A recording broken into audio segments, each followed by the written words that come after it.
Spiritual abuse is such a difficult topic, but it needs to be discussed. So I want to make this video, if you're just stumbling across this and you find yourself kind of going through the same kind of thing, hopefully you'll find something helpful here. And also, if anyone that knows me personally or is personally involved in this finds themselves watching this, this isn't a I'm gonna bash, and this is my chance to share my side of the story. This isn't gonna be one of those videos, just very factually sharing my experience, what I've learned. And what's interesting is this isn't one of those like he said, she said, or in this case, she said kind of scenarios. I think everyone's on the same page as to like what happened. I think the discrepancy comes down to not recognizing what's spiritual abuse and what isn't. A while ago, if you would have said the word to me, like spiritual abuse, I think a lot of people just have in their mind, like, what that looks like. And I always thought, like, oh my gosh, I would immediately, like, recognize that. But it turns out that's not the case. What happens when the person that's doing it might not even realize they're doing it? Like, what do you do then? The definition I have here that I'm kind of going off of, it says spiritual abuse takes place when leaders to whom people look for guidance and spiritual nurture use their positions of authority to manipulate, control, and dominate. Some readers may consider spiritual abuse too strong a term to use. I found myself in a season where like I didn't want to use that term. It felt too strong. But as I was going through like my research, a phrase that was used that like stuck with me was heavy shepherding. I'm like, that fits perfectly. And I think a lot of the people that attend there would agree with that. And I think even this person would agree with that. That's the style. For a while, I didn't even really see anything wrong with that. It was effective leadership. Educating yourself on spiritual abuse provides clarity. So many times abuse survivors are reluctant to classify their experiences as abuse. Education brings clarity to the experience. The person who is asking, what just happened? Which I asked myself a lot the last few years, can now say with confidence, like, oh, that just happened, and it was abuse, and it was the real thing. Now, a lot of these things I'm reading, I've written down a lot of quotes and things, and I've turned to different books and things in my research recently. If you're finding yourself going through this is the book that I would recommend to every church leader, to anyone inquiring. It's called Pulpit, Confronting the Problem of Spiritual Abuse in the Church. There's a lot of other books out there, but this I found like the most helpful, especially when it came to again talking about like, well, I know there's spiritual abuse that we think we would notice immediately, like a church being like, give me all your money kind of thing, those extreme things, or the cult documentaries we see on TV. But when it's much more subtle, and again, that scenario where like in my heart, like I really don't think this person realizes they're doing it. And I do want to address too, like I struggled with how to present this video because I don't want it to seem like, oh, I'm talking about this person. Like if this person happens to watch this video, like that's on my mind too. And I will say like, I love you. And sometimes we need to hold the people we love like accountable. And I don't know how to do that. There's this power differential and it's just gotten really ugly. So again, just trying to present factually what my experience has been. Another quote here says, 60 years ago, there was no real cultural awareness or understanding of sexual abuse. Today, the basic understanding of grooming, entrapment, and predatory behaviors have made their way into the broader culture. Adults in most youth organizations and churches are required to undergo background checks before working with children. Most of these organizations require some sort of training that teaches workers and leaders how to recognize abuse and avoid engaging in abusive behaviors. That kind of cultural awareness only happened because brave souls started to speak out, share experiences, and define the elements of sexual abuse. Likewise, as knowledge and awareness of religious abuse spreads across the culture, more and more organizations, spiritual leaders, and lay people will learn how to guard against abuse. And that's kind of how I'm able to relate and see this. You know, my background does involve like childhood sexual abuse and trauma. And I'll link those videos down below. I have shared my testimony on those. I break it down into two different sections. One is the experience of the grooming process and the sexual abuse. The other is kind of the aftermath and focusing on, you know, my pornography addiction and all the mess of trouble that came after, like just trying to heal and go through that journey. So it's kind of the same thing, whereas, you know, sexual abuse and grooming and all that, like that's a hot topic today, and everybody is kind of like on the lookout and knows what to look for that, whereas spiritual abuse is just kind of starting to make their way into focus here, which is why I think this book is so important. And again, it's not a bashing thing. So there's this church, my husband and I went there for 15 years. It's a good church. The worship, and not just performance wise, like I've never found a church like it before or after. Just so good. And the journeying like deeply and spiritually together, the preaching amazing, the community like so good. They have small groups, and it's a big church, like probably the biggest in the community, 3 services, and thriving and growing, and we loved it there. So what's the problem?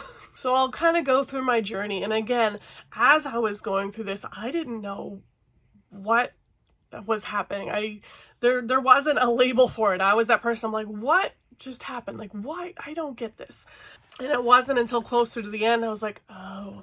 It says a significant number of Christians had not initially considered that their experience was spiritual abuse, but after making a concerted effort to understand their situation, they soon came to the realization that the definitions and examples given in these books quite accurately describe their experience.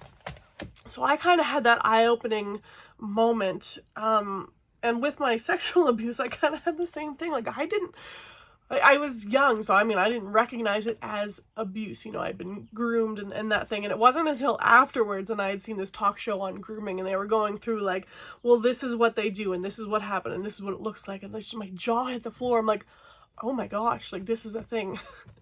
So as I started diving into like spiritual abuse, and I'm reading like these examples and scenarios and the traits, I'm like, holy crap. Like, and even in my, you know, I had been talking with my counselor throughout this, and she recommended the book to me, when narcissism, I have trouble with that word, when narcissism comes to church. And immediately I was turned off by the title. I'm like, no, that doesn't describe, like, that's not this person. Like this person is loving and has a good heart. But then when I read the book, I was like, oh, well, yeah, some of that. So, I mean, if you're hearing this and you're having trouble, like, just get rid of the labels. And I think that's kind of part of the trouble now. People involved there, you know, they hear the word spiritual abuse and it's like, how dare you? Like, bitch, hear me out. Even the leadership person there, like, if you're listening to this, like, please just hear my heart and hear me out. My end goal in this, is to bring restoration and reconciliation. And I love and care for the people at these church, and like, there's a train wreck coming. There was a point where, like, you know, this Kool-Aid's starting to taste a little funny, and you see things that you can't unsee, and you try to bring it to their attention, and it's just gone downhill from there. Before I get into my personal experience, I just want to read one part from here. So this is in the Bully Pulpit book, page 34. And I really think, you know, to those that are there, if you hear this with an open heart, I think you'll see it. It's possible to become so determined to defend a spiritual place of authority, a doctrine, or a way of doing things that you wound and abuse anyone who questions, disagrees, or doesn't behave spiritually the way you want them to. Now, this isn't necessarily the way the abusive pastor sees it, or leader in this case. On the contrary, he may be convinced he is building God's kingdom, not his own. In his mind, he is so significant to the work of the kingdom, so important, so valuable, that he feels justified in doing nearly anything to keep that ministry on track. If people get run over, then that's because they got in the way of the great kingdom work he's doing. Collateral damage, so to speak. In a sick, twisted way, he is crushing people for the glory of God. In a sense, abusive pastors are both aware and unaware of what they are doing. Yes, they know they are hurting people, though they often don't know how badly. Yes, they are doing it on purpose, but their own narcissistic illusions about the greatness of their ministry allows them to dismiss their behavior as normal, inevitable part of the advancement of the kingdom. They have convinced themselves that their great kingdom accomplishments outweigh any damage they might inflict on people along the way. Consequently, when abusive pastors are finally confronted over their domineering behavior, they often vehemently deny that they have done anything wrong. The accusation may even shock them. Yes, perhaps deep down they know they are mistreating people to maintain their own power and control, but the success of their ministries, at least in their own narcissistic minds, is proof enough of their innocence. This belief is why true repentance is rare among spiritual abusers. Here's the reality. Pastors accused of spiritual abuse are often accomplishing something helpful for the kingdom, expanding the reach of the gospel, planting churches, helping the poor. Their ministries look blessed. This appearance of blessing not only makes the abusive pastor sure he's done nothing wrong, but it also convinces others of his innocence. They refuse to believe any accusations. To allow such a possibility would wreck the tidy world they have built around that spiritual leader. Another thing that was really solidifying for me, because this is exactly what happened to me. While some abusive pastors use fire to hurt their victims, others use ice. They turn cold, quietly cutting off the person from the ministry of the church and from the relationships they're in. My husband and I attended there for 15 years, and I've already mentioned my trauma background and addictions. So while we were attending there, I'm still struggling with my addictions and issues and trying to find healing. And as mentioned, on this worship team, we did all journey very closely together. It was a very open, very safe atmosphere. And I came to this leader, just laid it all out. These are all the things I'm struggling with. And I was met with such grace, such love. She was able to, as many people and leaders in that church, look right past the behavior, didn't even blink an eye. And it's let's get to the root of this. So it was so wonderful. And so she went from being, just my leader, the worship team leader there, to my closest friend and mentor, available. She really did make herself available to me. Anytime if I needed to text her, we would meet, we would pray, she would spiritually guide, and we tried, working through this and finding the root of these issues and how do I find freedom and healing. So it was a very loving environment in that sense. The church and this person herself really helped me to bring myself to a place of just complete surrender and be God, what are the next steps? We're wanting freedom. But there was a lot of, I would explain this trial and error, in terms of let's get together and cast the demons out, which I fully believe is a thing, but that wasn't the answer in my case. That didn't help. Breaking soul ties and just trying all these different things to find healing, and it wasn't working. But not to say that all along, it was helpful to bring me to that place of surrender that I truly believe I needed to be before God was ready to show me the next steps. When the student is ready, the teacher will appear, kind of thing. November 2018.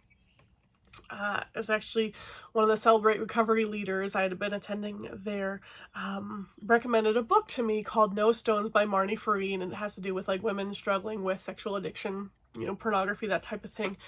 And for the first time, when I read her book, I'm oh my gosh, this person knows what they're talking about, absolutely. And I realized that she had intensive counseling that they offered in Nashville, Tennessee. And I'm oh my gosh, I have to go to this. So I did. Within a month of reading that book, I was in Nashville. We were making this happen, and it wasn't cheap. You're working with the top counselors in the nation for like trauma, addiction, you know, that kind of thing. And it was amazing. And they describe it as like 12 months of counseling in like 5 days. Like it's intense. But it was so wonderful.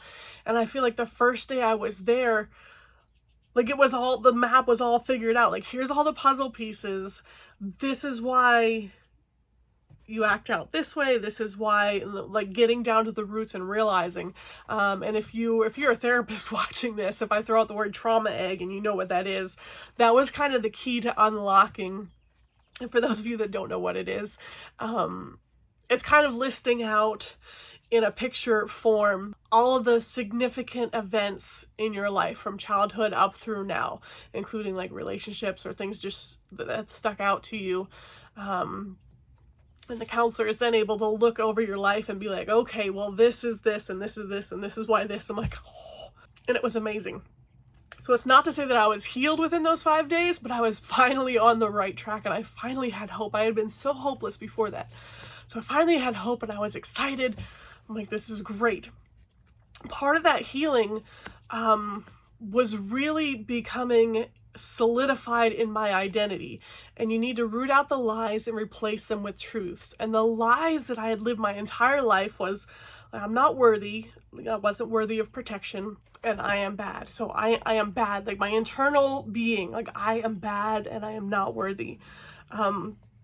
So those were the things that needed to be replaced with truth, which would then be like, I am his beloved, and knowing my true identity in Christ of who I was. So that was the starting point of that, and I needed to really solidify that and keep going in that direction. So I came back from that, and it was almost immediate. Like, I don't know what felt off. Something felt off. And I had such a hard time, like just after those 5 days of like reconnecting with the worship team, with my family, with my support group, and I couldn't figure it out. I was so, and I shared this with, you know, the worship team leader, my mentor, and also like the lead pastor of the church. You know, we had a great relationship with him, just like, hey, bouncing this off, be like, I'm not sure what's going on, but I'm having a hard time with this. And I was thinking, I'm like, well, you know, I've journeyed so closely with these people, and if it really is like 12 months of healing within 5 days, it's almost like I went over here, progressed 12 months, and then I'm thrown back in, and it's just, things weren't clicking. And that's just kind of how I felt at that point. And another sticking point with me is, you know, I had been for years looking for healing and asking God for healing, and it didn't come.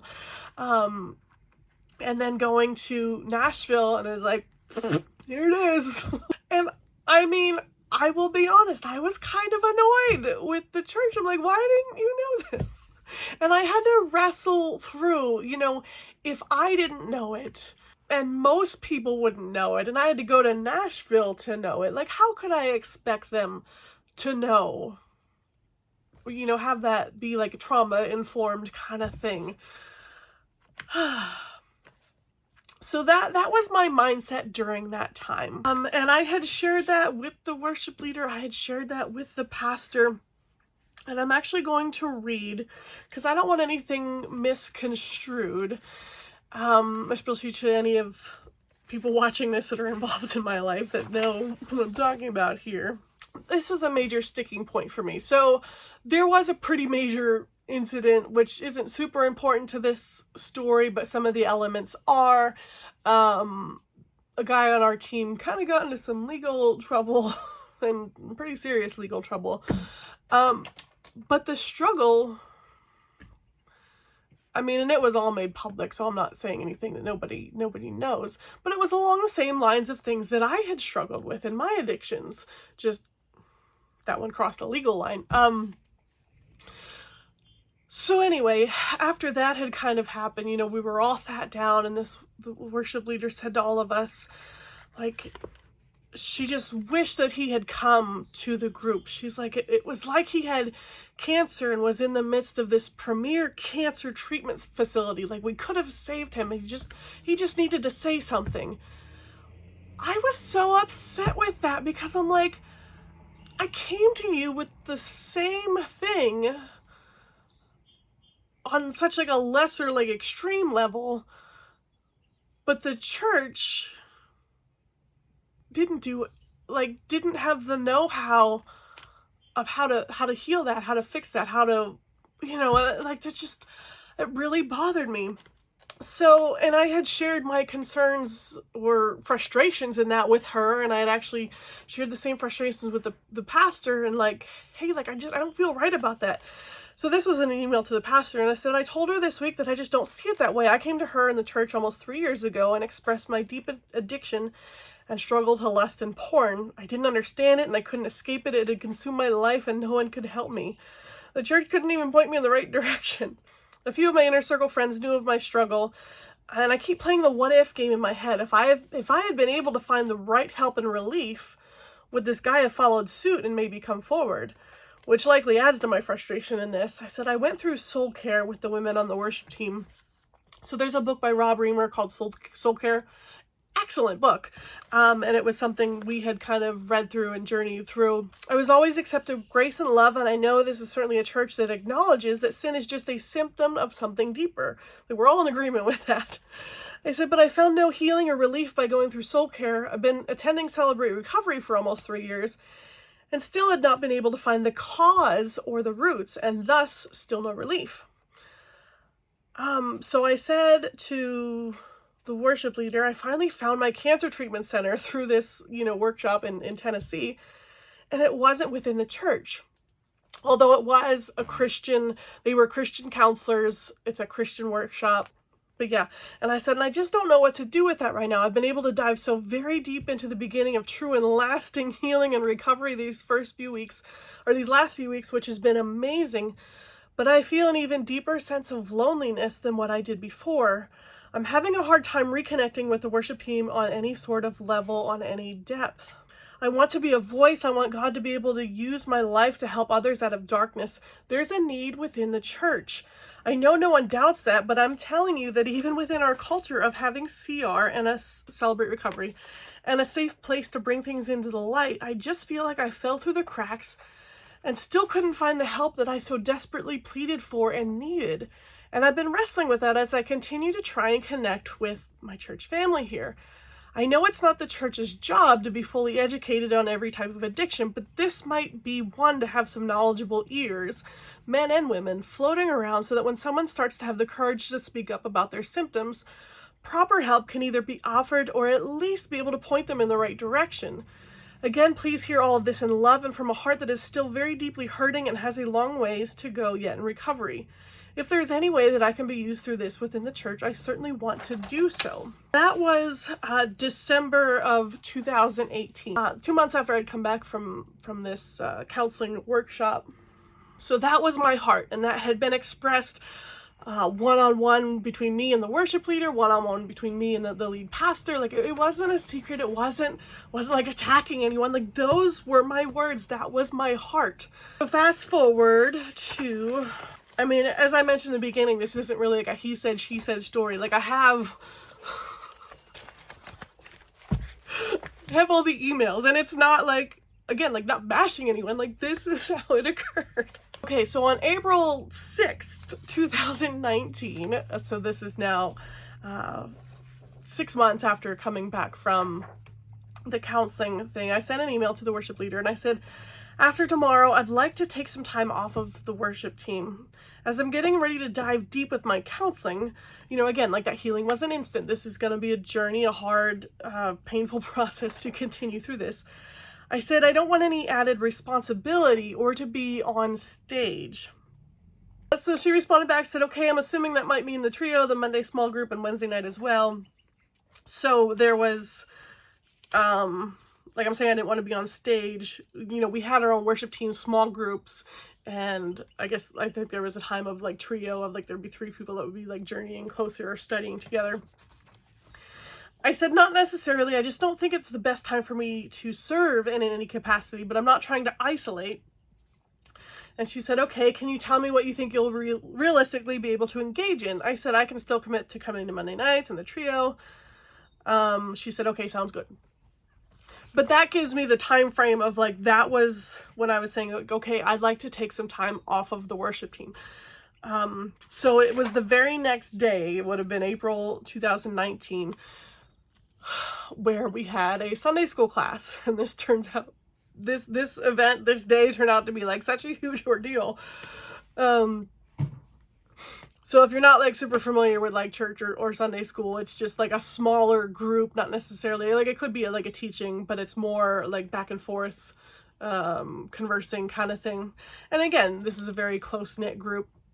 So we were in Sunday school there, and I didn't have any intention of like really sharing anything, but at the same time, like I knew in my heart that, you know, I'm stepping away for a little bit just because I'm just having all these emotions and trouble and just trouble connecting and things like that, and feel like it's best just to step away for a little bit to process. So from what I do remember that morning, they were talking about like the Deeper Life conference, and at this church, like this is like one of like the big events of the year. Like a speaker comes in, and it's like several nights for the week, and it's usually really good teachings and things like that. But sometimes like I felt like there was almost like too much emphasis put on, and I don't even know that I want to put it that way. It wasn't enough. Again, like following that same thing where like even at one of the Deeper Life conferences, one of the speakers stood up and shared like, my brother struggled with pornography and he just came down to the altar and was healed. And I was like, oh, fine and good. Can God do that? Yes. Is that normally the way it happens? No. If you're sitting in the pew like struggling with pornography, have you already been to the altar a million times and asked God to heal you and take this away? Yes. So does that make you feel like a failure and God doesn't love you because you've been to the altar and he hasn't healed you, but they're telling you just come down to the altar and you'll be healed? You know, like all along, like I've been trying to share, but like this is how it comes across to the person sitting there struggling with those things.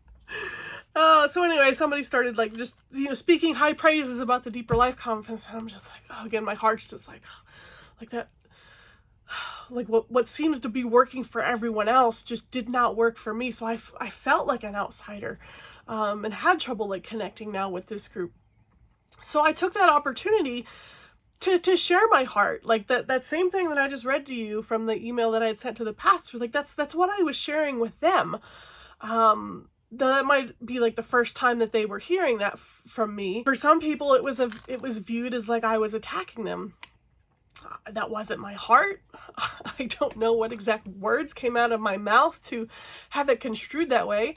Nobody seems to remember like exactly what I said because nobody told me, like nobody talked to me about it. Nobody said anything. I left that morning thinking that I had done the right thing by sharing my heart and by including them in on my journey. And it turns out that morning, like the worship leader wasn't there, her husband wasn't there, my husband wasn't there, I don't know where everybody was. So it was somebody else like leading. And, you know, she had, much later, she's like, I wonder how it would have gone differently if I would have been there. My honest answer is I would have said the same thing. Like I left that morning thinking she would have been proud of me for not shutting everyone out, for not shutting down, for like honestly just sharing my heart. Anyway, so again, I left that morning thinking nothing was wrong. I had no idea that some people viewed that as an attack. It was never brought up to me. So that was a major part of the story. I'll skip ahead a lot. Like there's not need to like go through like all of this. I will say, so here is May 2019. So a month after that Sunday school class happened, I'm still emailing and reaching out to her just to process things out loud, continuing in my recovery. Like, you know, I didn't leave. I'm still journeying. And she's responding, thanks for processing out loud. And she's asking, you know, helpful questions to help me process and things like that. Nothing is mentioned about that Sunday school class morning. So again, like things are just going on. I'm continuing in my healing, continuing in my journey. Same thing, June, July, there's still, you know, more back and forth emails, you know, just very continuing on in my journey, continuing in healing, nothing, no red flags, no nothing. Wasn't until February of 2020. So almost 10 months, almost a full year has gone by since that Sunday school morning. And again, I'm just still happily continuing on in my journey, feeling things like that. And I have this, in my journal here. So one of the worship team members, she would be like the worship leader, right-hand man, woman, and a friend. And I had kind of been like conversing with her a little bit back and forth, again, just processing. And she brought it to my attention, I'll say, in my mind. It was kind of harsh, and because it kind of hit me out of the blue. I was like, what are you talking about?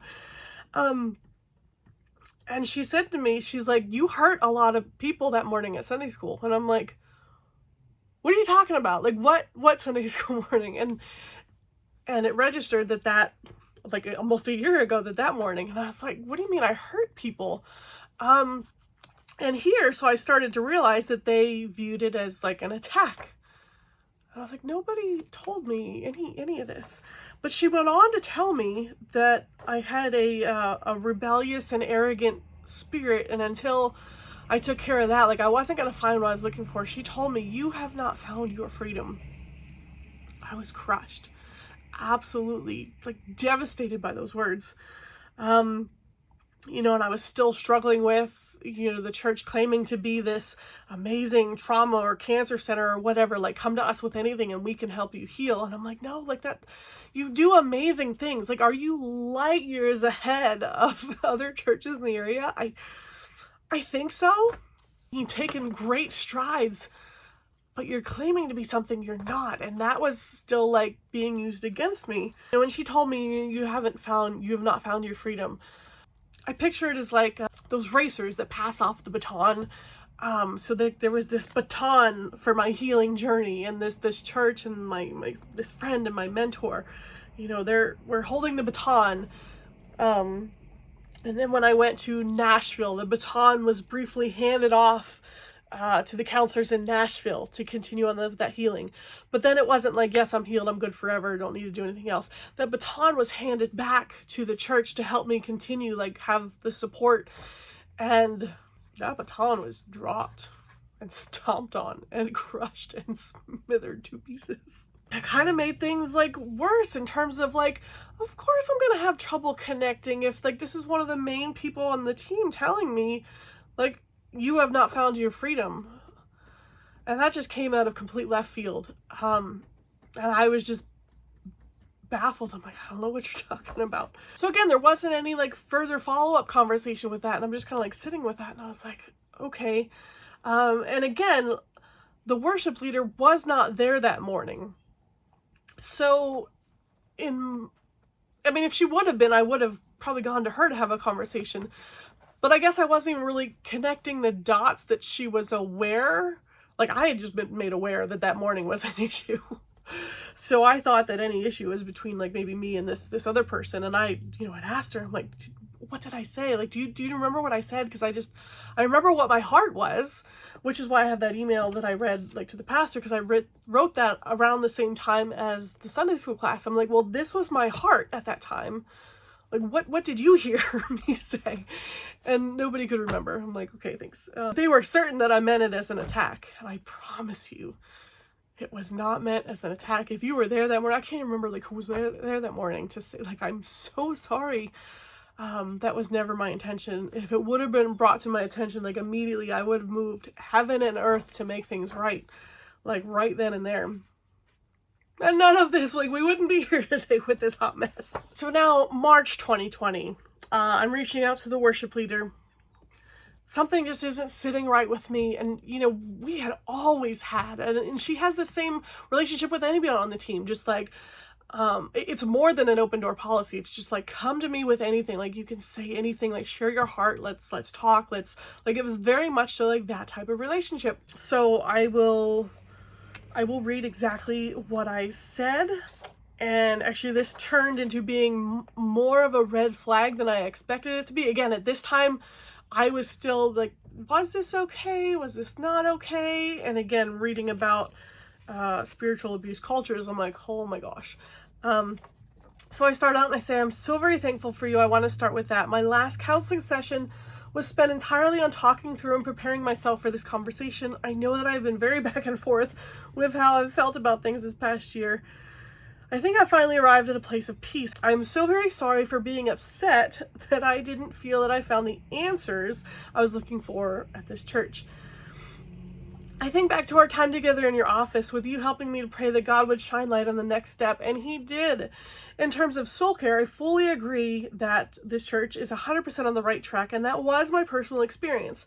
With the help and support of you and my church family, I was able to get right to the ledge of where I needed to be spiritually in order for God to lead me on to the next steps.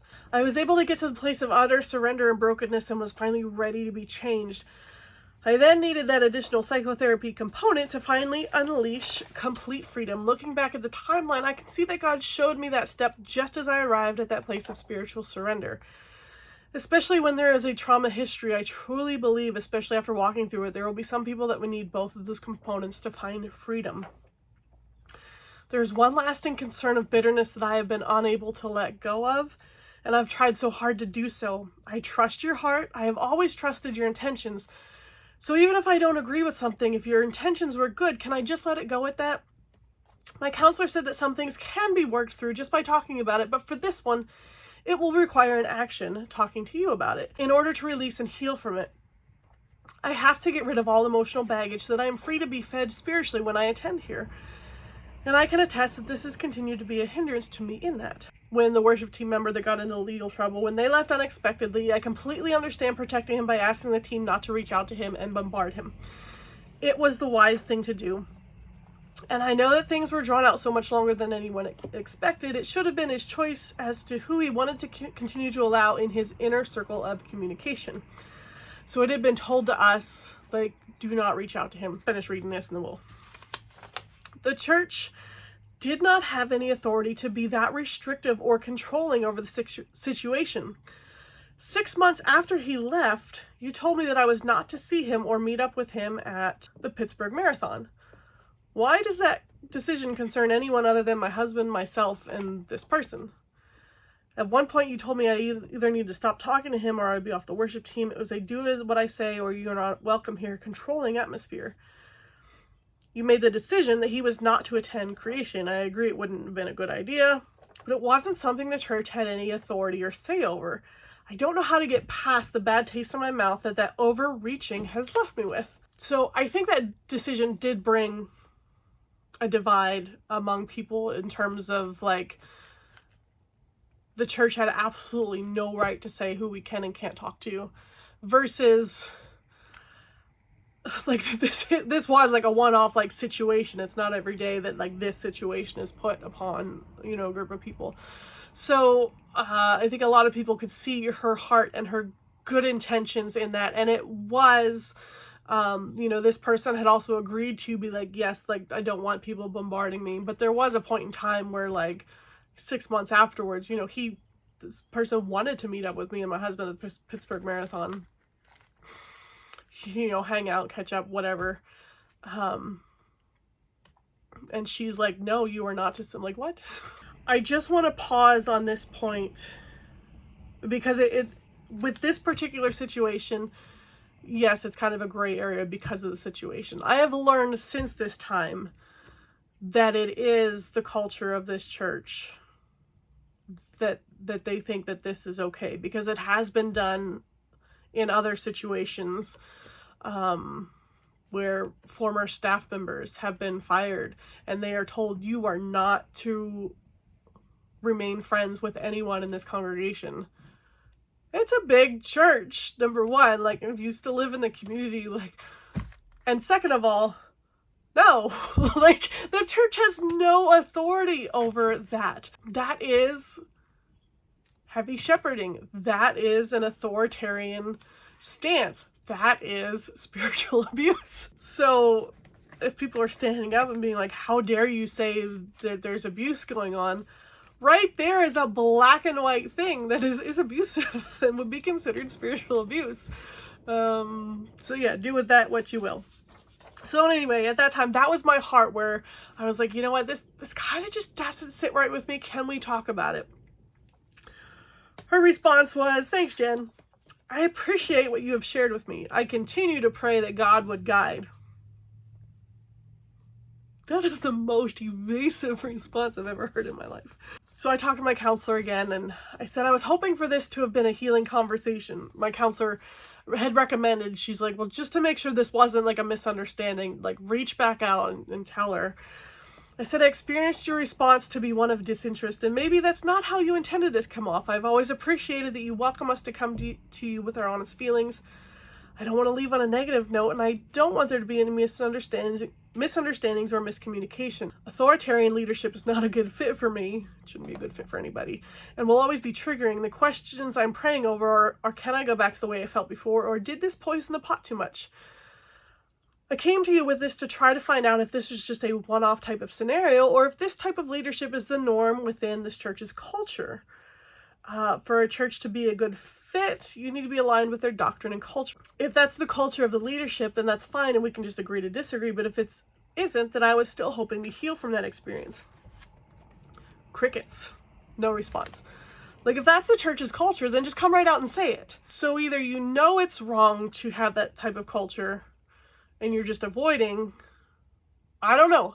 Like, I had a serious concern. I brought it up and just nothing. So after that, reached out to an elder. You know, again, like I tried to go to this person one-on-one. Nothing. So I went to an elder that was also on the worship team. So it was more so someone that, you know, we're all friends with. We all have a good relationship with, to say like, hey, can you help me navigate this? Like, you know, I tried going to her. That's, you know, what's the deal? And I think maybe even at that point I was just like, no, like, things just really weren't sitting well with me. And so the elder had said, like, simultaneous with your communications with her, we as a church have been in the midst of addressing the logistics of navigating a national pandemic. Her leadership of the worship arts ministry has been critical to keeping the team safe while continuing to provide opportunity for the church family to engage in worship, word, and works in online form. Let's just say it's been busy. Fair. But what you'll see as this continues is the script continues to be flipped. And that is something that they do talk about in the book, where the initial issue is never addressed. It's like, you shouldn't be bothering her during this time. You aren't patient enough. I said, there's certainly no time limit when it comes to healing relationships. And I don't mean to sound like I have put one on it. Even for her to say like, hey, the world's kind of falling apart right now. Can we talk about this a few months from now? Yes, absolutely. But to be met with dead silence, while there's no time limit, I can't wait around for a conversation that may never happen. I've heard similar stories where she has ghosted people, which I know sounds crazy. And I never would have believed it until I was now met with no response. So this elder suggested a meeting, and I was like, yes, like let's sit down. Let's, you know, I want to get past this. So my initial conversations with that elder were in April of 2020. We did not sit down, again, through no one's fault. I mean, people were on vacation. Things were busy and hectic with the world crashing. We were able to sit down in August of 2020. Well, before that, in June, you know, I was still communicating with this elder on the worship team. I said, with your help, I would like to go ahead and try and pursue another conversation with her. And I said, you know, my husband and I, we've decided to stay at the church because I know we were kind of back and forth. Like, we just weren't sure what to do. I said, but I'm still having trouble in worship with this person leading. I can't get past the negative feelings, and that hinders my worship. So every week, this person is on stage, like, leading worship, and that was affecting me because things were really off there.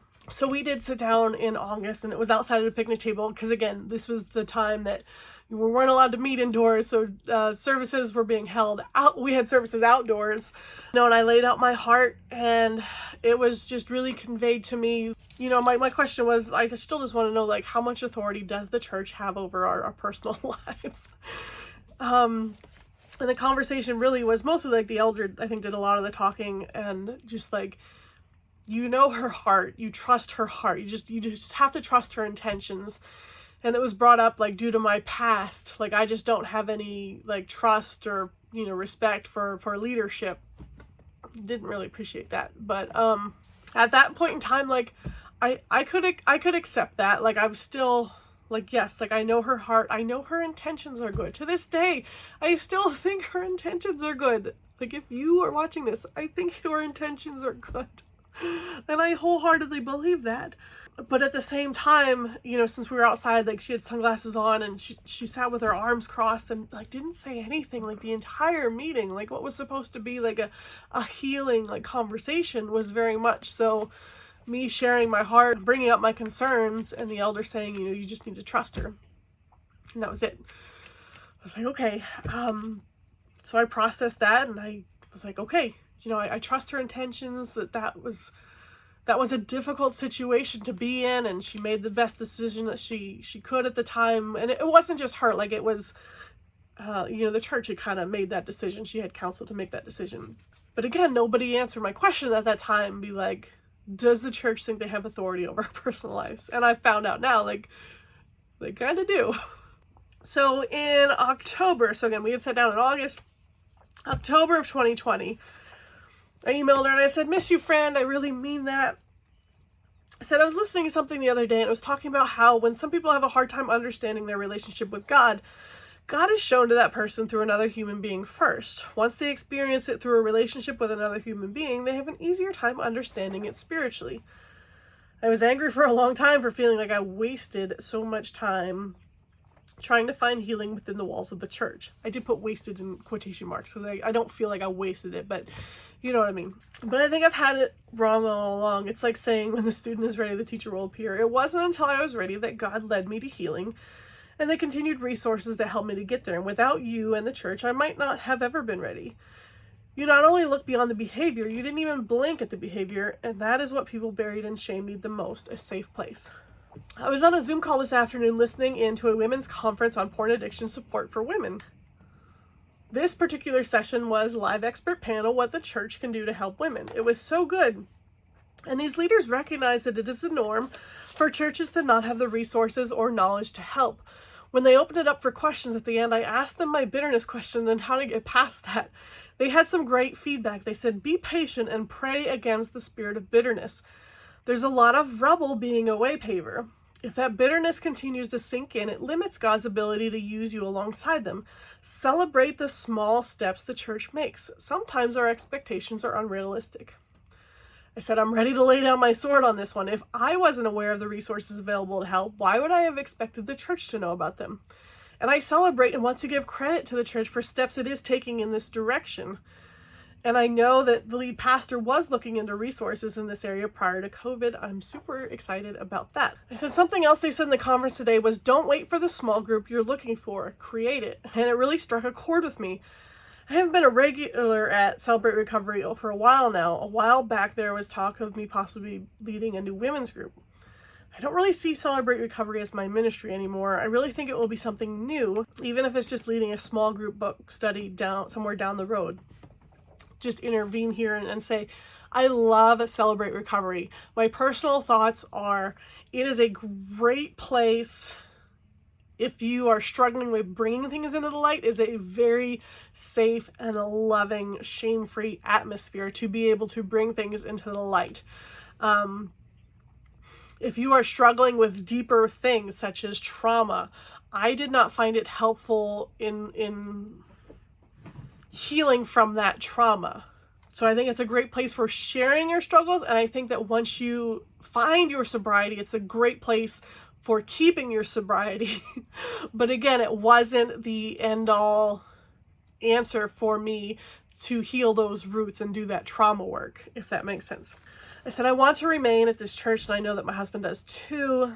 We've attended another church here and there in the past few months, but it is not home, and I still consider the worship team to be my family. If you are on the worship team watching this, I still consider you to be my family. I love you all. I said, would I be able to rejoin the worship team, even if it's just at practices, small groups for now? I just wanted to be part of the family. And she responded back, before you re-engage in worship team, I think that it would be important to go through a restoration process of sorts.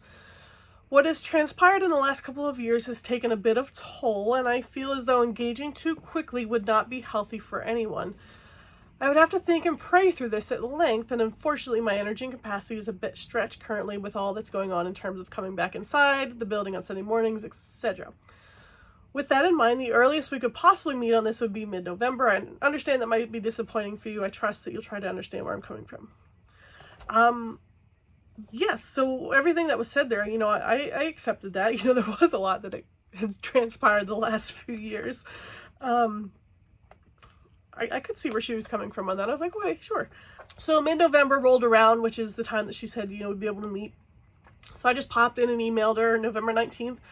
Hi, hope you are well. When and if things ever return to semi-normal again, I'm still interested in discussing rejoining the worship team family. I really do desire to study and journey with the group again. I would really like to be part of the choir again, but attend practices more often if I am able, mainly for the sake of community and spiritual growth opportunities. So I think the choir would sing like once a month, where you'd have like the bigger, larger group. But everyone was welcome to come to practices, because it wasn't just practice for the sake of performance practice. Like I said, like worship was like amazing, and there was actually a time where, we would go through practice, like to practice the right notes, but then we would run it again, and actually like people from the church, like not even on the worship team, would come just to experience like worship, a night of worship, and it was amazing. So she responded back, I want you to know I've been considering all that you've said and praying it through and seeking what is best. I'm sorry it's taken so long with everything going on, but I guess one thing we've learned over the last several months, it's how utterly out of control we are. As I've reflected, I realize that most of my questions and pondering have circled around mostly one event, and that is the Sunday school class that morning. She said, I wasn't there. I've heard quite a few accounts of what transpired that day. I wonder if her husband or my husband or her had been there, if things would have happened differently. I would have said the same thing. I know what my heart was, and I would have wanted to express the same thing. She said, I can't help but feel as though you launched an attack on the church that day. The church, the worship team by proxy, and ultimately me. It's not unusual for something like that to happen. I've handled it before, but this was so very public, causing me concern for those in the room who had no knowledge of any backstory whatsoever and who were now unwittingly brought into the whole thing. I'm in no way invalidating what you're feeling, but I'm questioning the wisdom of opening it up all that day and what agenda you had in that. I didn't have an agenda. In light of this, I would say that I have two considerations for us. So much energy has been given to ensuring the safety of the worship team and any groups that we have. I regard this as a high priority. I hope you have experienced that very safety for yourself and for your own journey. I will take issue with anything that threatens that safety. I know that the worship team has been a safe place for you, but I must ask, have you been safe for the worship team? Will you be safe going forward? How can we ensure that things continue to be safe for you and you are a safe person for the team? Self-awareness and humility are absolute must going forward for both of us. This requires emotional and soul work to see blind spots in ourselves. Humility requires that maybe neither of us see the whole picture and can use the perspective of someone else. It requires believing the best of other people at all times. Personal agendas and false self-motivations will create unhealthy, inauthentic, and distrusting environments. We may not all get what we want all the time, and we must come to terms with it. What have you been doing in yourself to become aware of your own blind spots, and how do you surrender those to the Lord? Please take some time to consider these things thoughtfully and prayerfully. December is crazy as usual, and who knows what the next few weeks will bring. We have time. That caught me completely off guard. Again, so now we're in November of 2020. That Sunday school class happened April of 2019. And it had only been brought up to me once by one other person in February of 2020. So like over a year and a half has gone past, where now the worship leader is saying, there's an issue here, like you weren't safe to the team that day. Why was this not brought to my attention sooner? Again, I would have moved heaven and earth and apologized, and like it wasn't an attack. And I guess like that's, if there's any disagreement, I guess that's where it is, where like I guess some people are convinced that it was an attack. So of course I was like, yes, like I want to meet, I want to make things right. I had no idea. I responded back and I said, I've wrestled with things a lot these few days. I actually do wish that either you or your husband had been there that morning. I thought by speaking up, I was actually doing what you wanted me to do here, communicate with the group that I was stepping down for a bit versus just disappearing and slinking away. I wasn't trying to bring or include anyone into anything that they weren't already a part of. My struggles weren't a secret. I didn't think I was dropping a bomb on any unsuspecting group, and I certainly didn't mean for it to be an attack. I'm still trying to figure out how it was construed that way. I had no idea that it was the big deal that it was, so I'm kind of bummed that like 2 years have gone by with people thinking that I launched a purposeful attack. I wish someone would have talked to me about it. It was certainly heavy on my mind that morning that it was to be my last morning with the worship team, and I was indeed sad about it. I hadn't planned to say anything, but when someone started singing praises of the Deeper Life conference, it made a perfect segue, and I felt led to share my heart with the group as to why I needed to step down for a bit. And that's all I was trying to do. Share my heart with the group that I was having trouble connecting and that I needed to step away for a bit. So where does that leave me now? I'm actually a little distraught to know that that morning is the reason for the hesitancy for me coming back. Although I completely understand how it is to keep the group a safe space. So I at least feel better now that I understand the why behind it, but I still feel the same way that I did that morning. I was trying to figure out the best way to explain it. It's like changing majors at college. Some colleges are known to have stellar programs in certain areas. For example, Edinburgh has an amazing art program. I kind of wish I had gone for that, haha. So it's like I was attending this church in pursuit of an advanced degree in healing trauma, and the program just wasn't as advanced as I had needed it. So I had to go somewhere else to get that degree, but now that my focus is spiritual growth and community, this church is the one with the stellar program in that area, and it's where I want to be for that. In recovery groups, there's a saying, take what you need and leave the rest. And that's the mindset I've adopted. Is that enough for me to be able to mesh well again with the group? I don't know. So that was the beginning of December 2020. The end of December 2020, she shared some devastating news and was going through very, very serious illness. And I'll just leave it at that. Like, that's not any of my story or whatever, but that kind of puts a pause on things that would be understandable. But at the same time, you know, keeping with my experience, this bomb has been dropped on me that I'm kind of not welcome back into the group because I was seen as unsafe. And, you know, being somebody that wants to lead recovery groups, like being a safe person is of utmost importance. So that was kind of devastating to me. So 4 months had gone by, and again, I'm now aware of, you know, her situation, and I'm like, well, obviously, like, I know my conversation with her has to take, you know, kind of go on the back burner, but at the same time, I'm just like, you know, now I'm struggling even more to attend there until this kind of gets worked out. Like, I don't know how or who's viewing me what way, and I want to, like, make things right. It was in April, we came back to, I guess, visit at this point and attend, and the lead pastor, you know, we were kind of sitting near him, and he turned around and we were talking, you know, great conversation, you know, we love this guy. And he's like, you know, he's like, I've heard that you've kind of been like going somewhere else. And we're like, well, yeah. Like, at this point, he hadn't really been brought into the loop as far as I know. And I'm like, well, you know, just kind of waiting to work things out with, you know, this person. But, you know, we understand that might not, you know, be able to happen right now. She never did step down from her position with the church. She was still, you know, the worship team leader. And the lead pastor told us, like, listen, like, she wants people to know, like, she is still here. She is available. She is, you know, reach out to her. You know, I did. And, she said, I've read all you sent and I appreciate it. For now, there's a lot I have to let be. It's not that I've forgotten about it or don't care. I just have to be realistic about my capacity. Thanks for understanding. Completely valid, completely fair. I said, I do understand and thank you for saying that. I have been struggling, and you don't have to respond to this part and continue the conversation.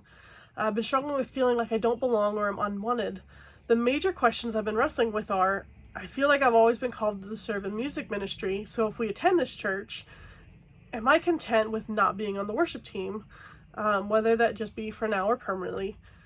Are there still things about me that are unsafe? And if I am unsafe for the worship team is just an extension of the congregation as a whole. So am I still welcome in the congregation without red flags around me? All those conversations can absolutely be set aside. Maybe those are just the questions the enemy keeps throwing at me, but I don't want to put our friendship on hold because of it. And not that we have necessarily, but I do really miss you. And I'm kind of like, oh, what horrible timing to be so out of the loop. I want to be there for you. So in the meantime, what can I do for you? If you want to have a paint night for you and the girls and the guys if they want, I can come over and do some watercolor painting with you guys.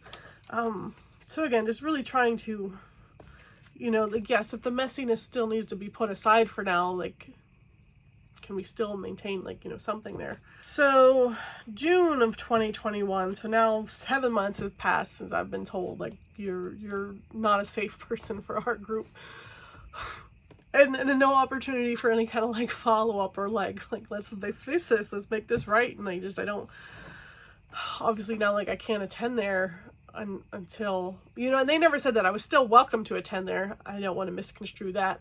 But how can I, like, openly worship and receive there when this is kind of what's spoken over me with no opportunity to have a conversation about it? So at this point I reached out to, you know, I didn't want to reach out to her again. I don't want to bother her. So I reached out to the same elder that we had talked to before on the worship team, and I reached out to her husband, you know, again, like all, like, friends, people we have good relationships with, again, just to express, like, hey, I really miss the worship team, and there's just been, like, no opportunity to work through any of this. There's no response there. Then in August, somebody had mentioned one of the, and I get board members and elders mixed up. I'm not sure who's who or what's what. So I think this one's a board member. And somebody recommended, like, hey, like, try talking to this guy and see if maybe, I don't know. And it was somebody I knew, like, we have a lot of respect for, you know, not super close friends with, but reached out and I said to him, so again, this is August 2021, I said, this has really consumed me these last 3 months. I never wanted it to be this way. I feel like trying to bring in a mediator, because he had offered to be like a mediator to try to work things out. It would just be viewed as tattletaling. I said, we brought in, you know, this other mediator, the other elder on the worship team. And I said, and she didn't say 2 words to me during that meeting. I said, I tried approaching her directly and just get blown off. I said, making her talk to us certainly isn't going to make things any better. I don't know how things got so blown out of proportion or at what point I became the enemy. I was certainly open to sitting down with her last October, as she suggested, to discuss what my blind spots in terms of me being an unsafe person on the worship team, which I was fully ready to own and listen. I know my healing journey wasn't always the prettiest, but that follow-up never happened. It's hard to continue to attend a church after being labeled as unsafe with no opportunity for resolution or even one follow-up conversation in 9 months.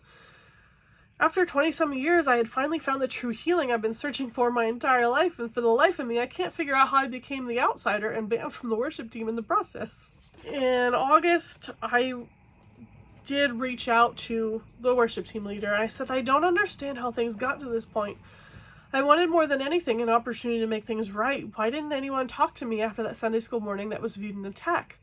That wasn't my intention or my heart that morning, and I've apologized to the leader of the Sunday school class for however things came across. I truly had no idea.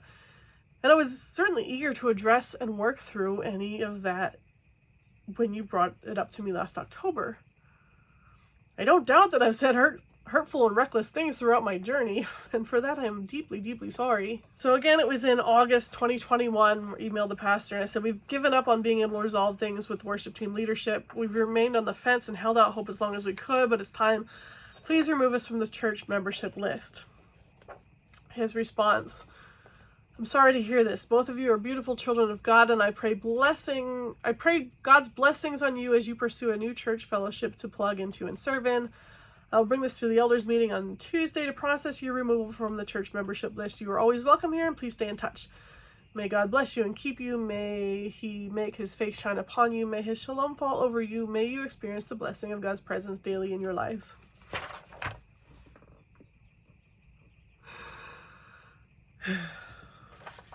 September, lead pastor reached back out and he says, hey, I hear you guys are meeting with this board member, elder.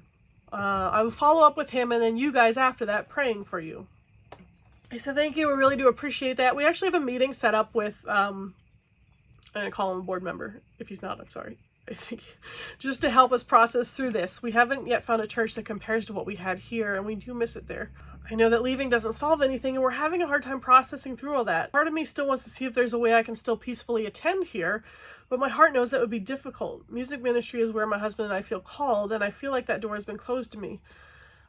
By the leader telling me that I'm unsafe to the team with no opportunity for resolution, discussion, or forgiveness. I do understand that she is sick, but that still wasn't fair to me to be pushed aside for 10 months now.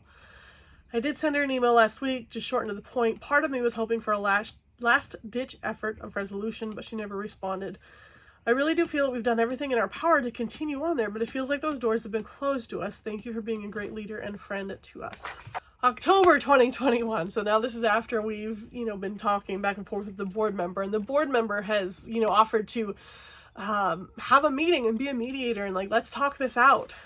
In my heart, I just did not see that going well. We tried bringing in another person in the conversation, and it was just and I really just wanted to sit down with this person, one-on-one, can we just talk?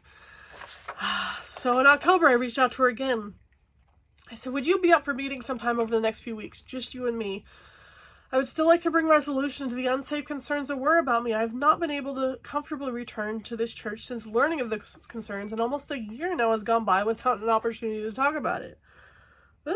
I told her, we met with this board member a few weeks ago, just trying to figure out where we can go from here, since a year has gone by without any progress in mending anything. We've been attending a church here and there in the last few months, but we haven't settled in anywhere because every Sunday I still find myself wishing I was here. She responded back. This was her response. If I'm honest, I'm not sure another conversation is really going to be helpful. We have had many, over and over, rehashing everything, and you've had the same conversation with others over and over. It feels like going around the same mountain again and again, resolving nothing for you. Be at peace, Jen. I bear you no ill will and bless you in the places you end up going. There is no limbo now. There's nothing to mend. I don't believe anyone is harboring bad opinions of you. You are free to move forward. I sobbed. I remember, I can go point to the spot in my house that I was standing when I got that message, and Dan had just walked in the front door. And I just sobbed, and I handed him my phone to read it. And he just, he put his arms around me. But here, I had been waiting, over a year. Every Sunday, going to a different church, but still, holding on to that hope. Be okay, well, any day now, we're going to be able to fix this. Just need to have a conversation, and I can rejoin. I'm missing my friends like crazy there.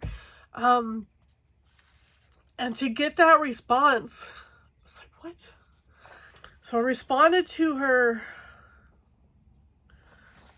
twice. I think one was probably a knee-jerk reaction response, and then the other one was after I had time to process a little bit more. So my knee-jerk reaction response was, I said, that doesn't make any sense. You and I haven't had a conversation in over a year. I wanted to return to the worship team and was unable to because you told me I was unsafe. Which I disagree with. That Sunday school morning was never meant as an attack, and no one ever talked to me about it.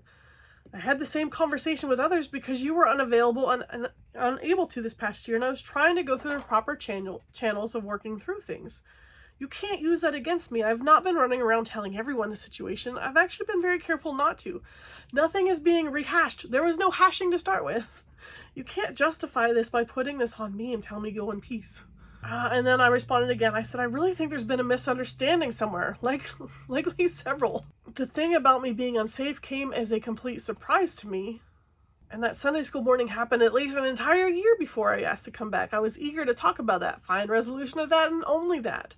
There might be a misunderstanding about me trying to rehash the same things over and over with others. Out of respect for your own space and healing, I was intentional about trying to be patient and not bring others into this. Since you were not available, I was just turning to leadership that was available to say, here's what happened. Was I unsafe? And if so, what can I do to correct things? I even told the board member that things were not going to end well or be perceived well if it looked like I was trying to go above or around you. That wasn't my intention. After coming through all this healing, I'm the absolute best version of myself that I've ever been, emotionally, mentally, and spiritually. None of this makes any sense to me. All I wanted was a fresh start. Why am I being denied that? So 2 days later, again, just rereading her response of, okay, she bears no ill will, there's no limbo, there's nothing to mend, there's no reason to meet. So I was just like, okay. I emailed her. I said, would my husband and I be welcome back on the worship team? It was my understanding that meeting you was a requirement in order for me to do so that you could address any concerns you had with me.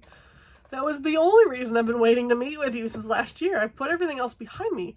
There's nothing I need to meet with you about. I thought that you needed to meet with me before I could rejoin the team. No response.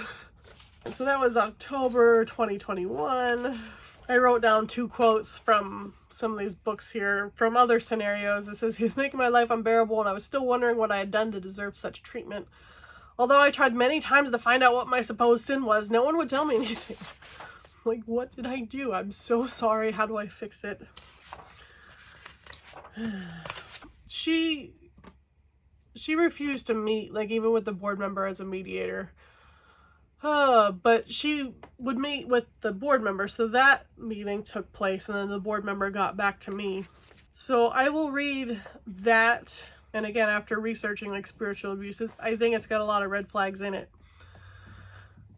I'm sorry to hear this is still eating away at you. So this is November 2021. I will do my best to answer your questions as best I can. I really do want to see healing in all of this, and I really do care about you and Dan. I've been in communication with this worship leader over this, and we even had a lengthy in-person meeting. I can assure you there is no ill will toward you. I know a year is a very long time to wait for an answer, but she was just not in a place to continue communicating about all this through her illness. It took much more out of her than you know. She had intention of restoring communications with you, but just couldn't do it previously. I urge you to have grace for that. Hopefully your counselor was able to help you through some of this. You won't be hearing from the worship leader directly, at least anytime soon. Some of the roles that the elder board plays is to oversee the spiritual direction of the church and to protect the pastoral staff. What I mean by protection isn't covering up for them when they make a mistake, but giving a buffer from relationships that have gotten rough. From my perspective, your relationship with her has gotten somewhat toxic, and I sensed an increase in intensity over your last emails. I realize that might be difficult to read, and I'm not trying to be mean.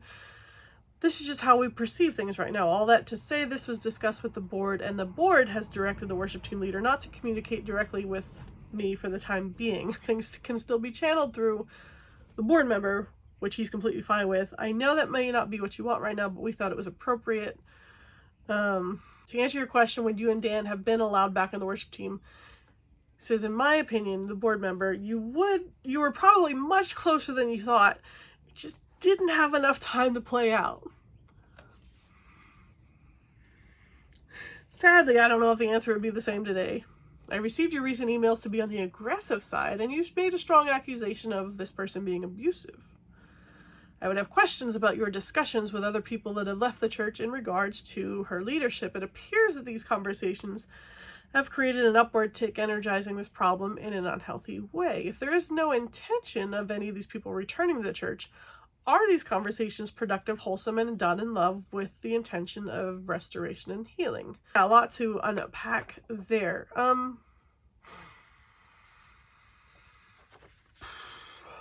Again, by just saying, like, you didn't give this enough time to play out. Like, the script is being flipped.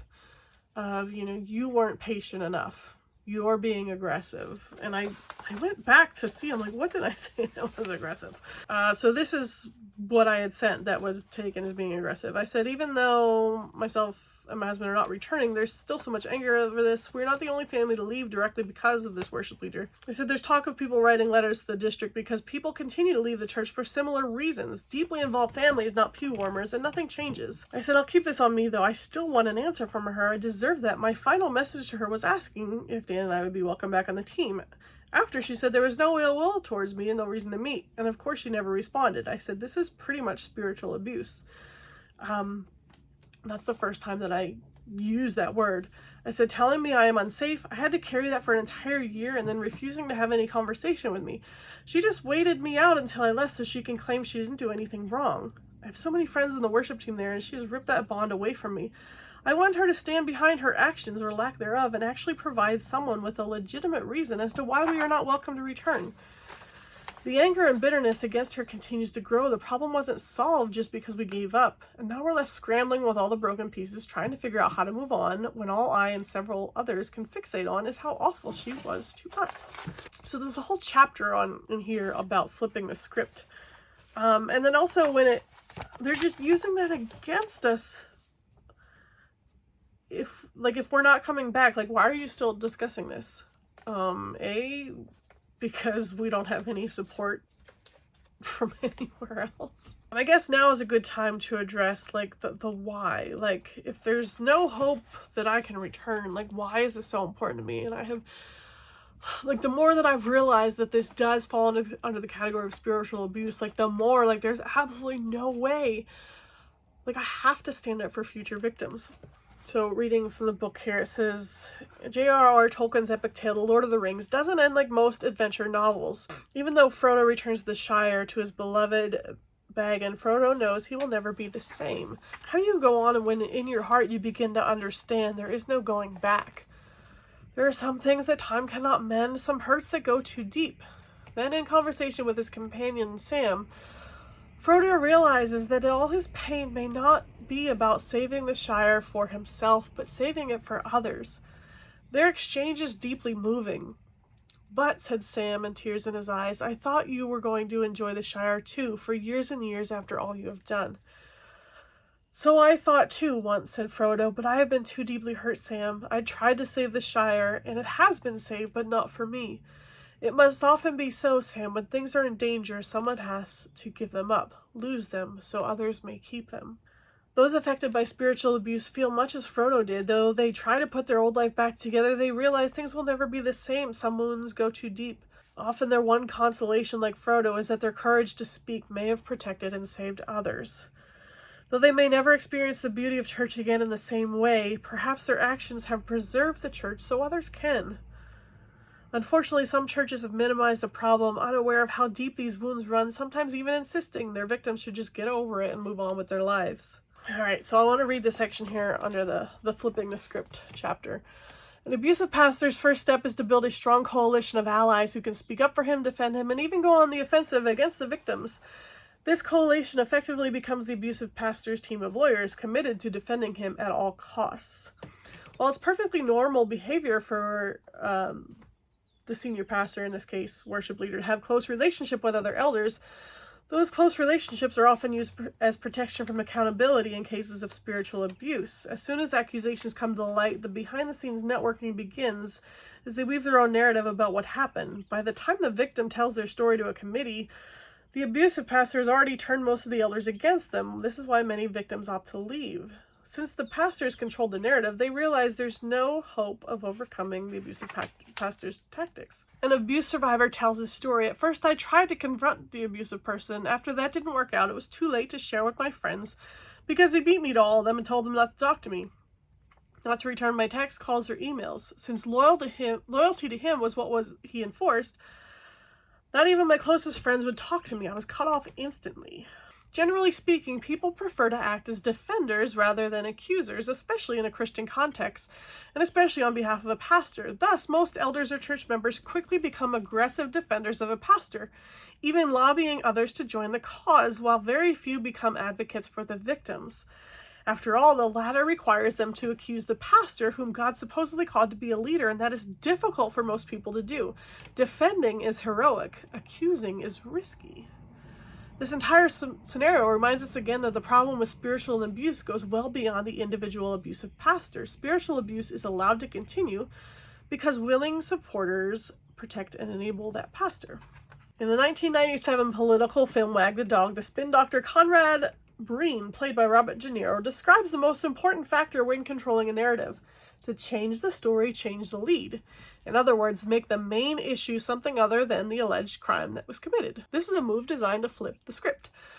For defense attorneys wanting to deflect attention from the guilt of their client, this is critical advice, and one of the most common legal tactics designed to change the lead is to file numerous procedural objections. There was no search warrant. No Miranda rights were given. The jury did not receive proper instructions. Before long, the conversation has ceased to be about the crime and is now about the procedure. And this is exactly what the defendants want. It's no different in abuse cases in the church. Abusive pastors often deflect the attention off of what they've done by issuing loud complaints that proper procedures weren't followed. So loudly do they object that they begin to look like the victims, and the abused individuals appear to be the real perpetrators. You weren't patient enough. You're being aggressive.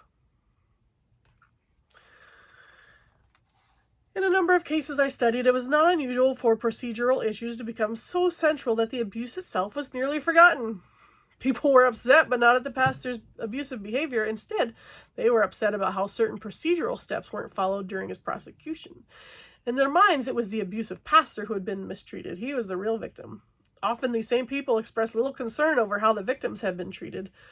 In any case where a person is accused, we have to make sure they are treated fairly and impartially, but we should be concerned if procedural issues become so central that the abuse itself is forgotten. Of all the procedural objections, one is trumpeted louder than all the others. The victims didn't follow Matthew 18, so let's address that objection more carefully. Here's the passage in full.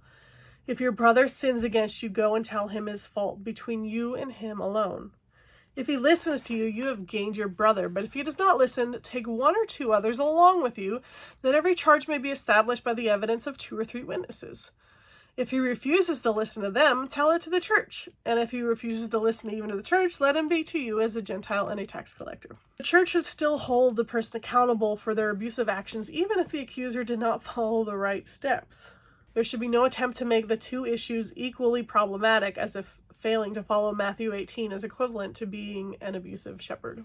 In January of 2022, so I popped in, and it wasn't planned. So my husband had kind of described it as like he had already gone through the process of like divorcing himself from that church, and it was a very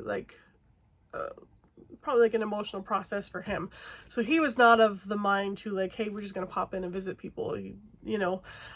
So I think one morning he got called out for work, and I'm like, I'm gonna go. And it was almost like a spiritual healing journey self-check almost. Because I know in the very beginning I had a really hard time with worship there with her leading. Even to the point if I was listening to Pandora, like there'd be certain songs like on the worship team, like certain people would lead different songs.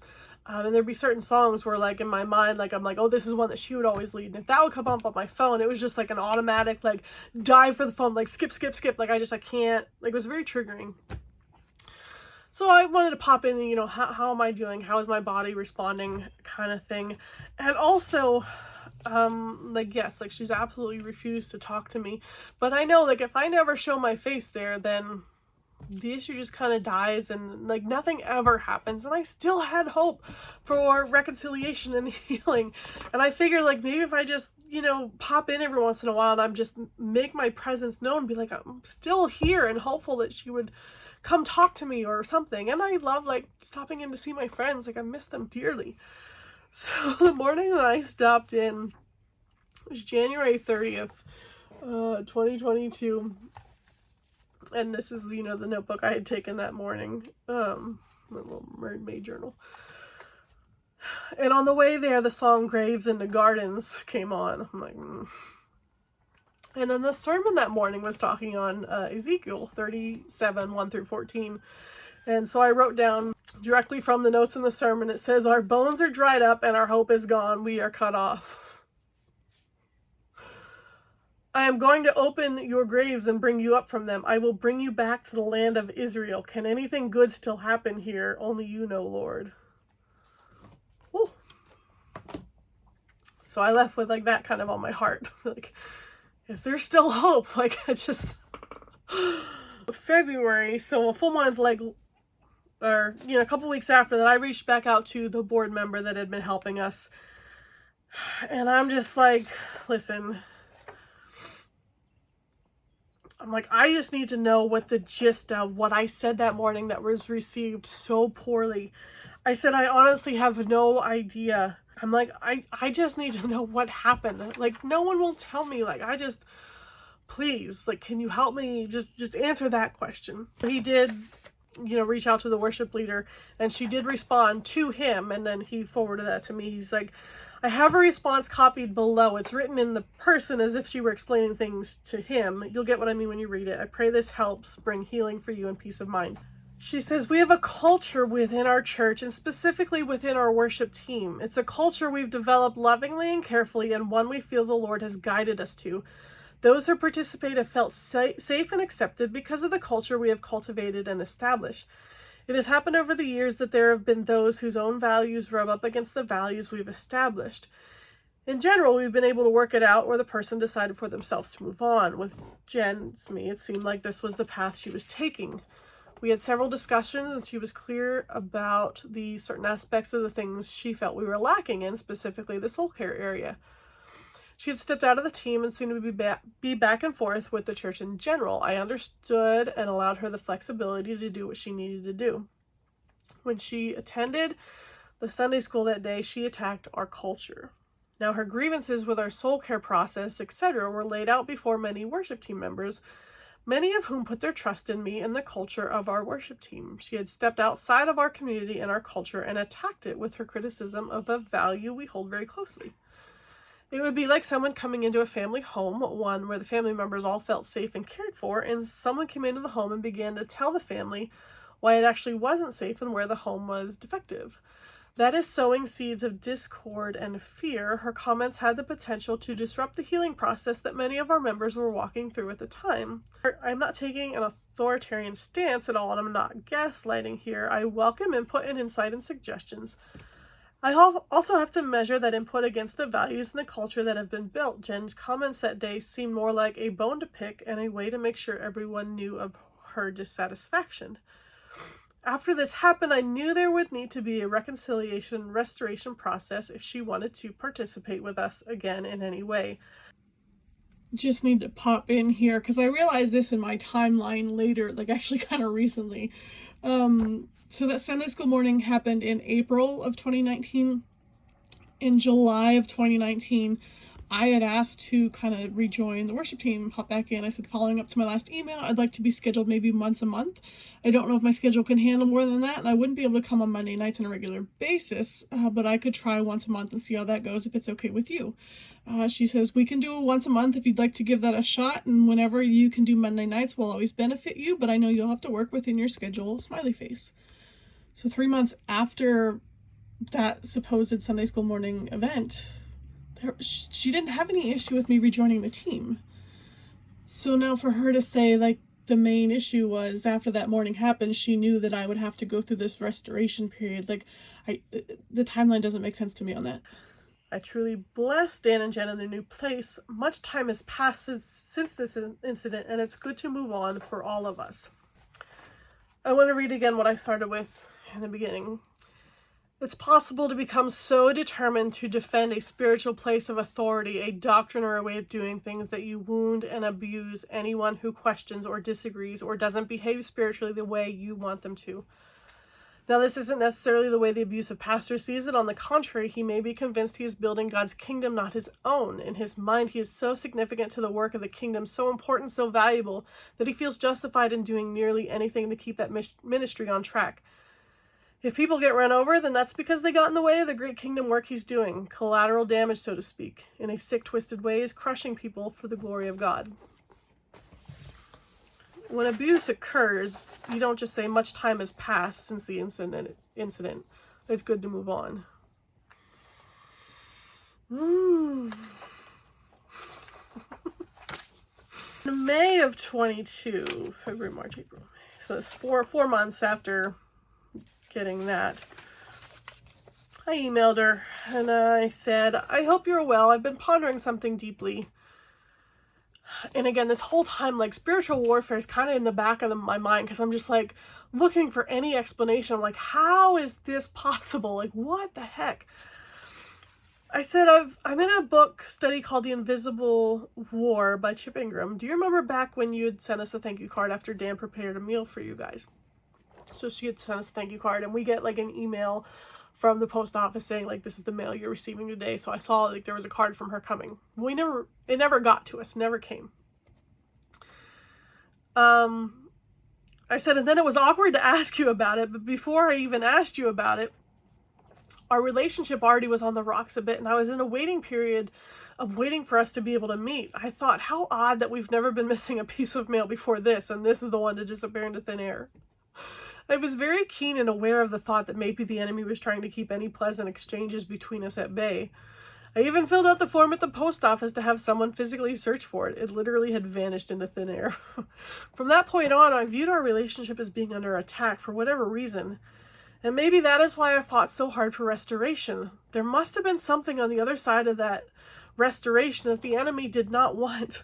And I shared with her those notes that I had taken the morning I visited the church, the graves in the garden song that came on in the Ezekiel verses. I said, I really felt like I was being called to return. I was hopeful. I even emailed the board member and the pastor and said we were considering returning, even if you still wouldn't talk to me.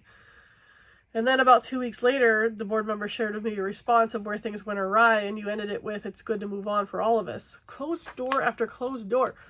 We're on the same team and want the same things for everyone that is seeking it to find healing. And I know that even this most recent Deeper Life speaker spoke on there sometimes being a need for professional counseling outside the church to find healing. I don't know what I said that Sunday morning that was seen in this attack, and I'm deeply, deeply sorry that it was hurtful or caused any hiccups to anyone else's journey. Please forgive me. At the time, I was just trying to say, and I even think I phrased it this way that morning, is what works for healing for everyone else in this room didn't work for me, and I feel disconnected from the group because of it. I still feel that was a completely honest expression of what I was feeling at the time, and I don't see what was wrong in expressing that as I was sharing my reasoning for stepping away for a bit. We have not been able to settle into a new church home. We've still been bouncing around and looking for a good fit. Honestly, there's a lot of lingering anger towards how things played out when I so desperately wanted to reconcile. I did everything I could, and in the biblical progression, I went to you directly and waited for our meeting, went to worship team elders and was ignored, went to the board and you dug your heels in and refused to meet with me.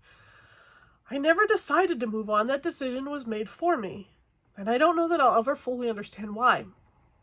I get the Sunday school hiccup. I don't get why the restoration and reconciliation never happened or had a chance to happen. I do wish you well, and I genuinely miss our time together. And then in that email, I had shared like some highlighted portions from the Invisible War book. It says, using good biblical common sense, when was the last time some things happened to you that you really couldn't explain in any other way, like a relationship with someone you love and trust, for example, suddenly going south for no apparent reason? The goal of the enemy's schemes is to produce bitterness and hard hearts within the church, and we always need to be aware of what's going on. February of 2023. So like just chunks of months are just going by, and obviously I'm like, healing's going to take a long, long time from this, and we'll get into more of that then. So Deeper Life Conference comes around again, and I decided to go. Same reasoning as before. Like, I'm knowing, like, okay, the last time I reached out to her was like 8 months ago. No response. Like, she's never going to reach out to me unless like there's some kind of conviction there. So again, I just want to I mean, the Deeper Life conferences are good, so A, I wanted to attend, and B, I just wanted to be like, I'm here. If you want to come talk to me, like, I would love that.